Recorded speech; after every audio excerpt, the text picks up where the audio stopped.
निस्वार्थी प्रेमाचा संबंध म्हणजे बापाचा आणि मुलीचा. मुलगी गरीबाची असो अथवा श्रीमंताची, सर्व सहन करेल दौंड बाबा, पण बापाचा अपमान लेकीला सहन होत नाही. तिच्या बापावरून बोलू द्या सासरीन, मग अवतार पहा उभी राहते.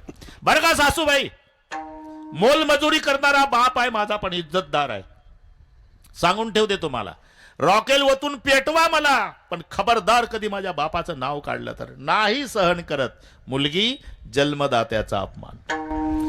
पण बापाचंही तसंच आहे. बापाला मरायच्या वेळेला खाली टाकण्यात येतं तेव्हा पहिल्या आठवणी लेकीच्या येतात.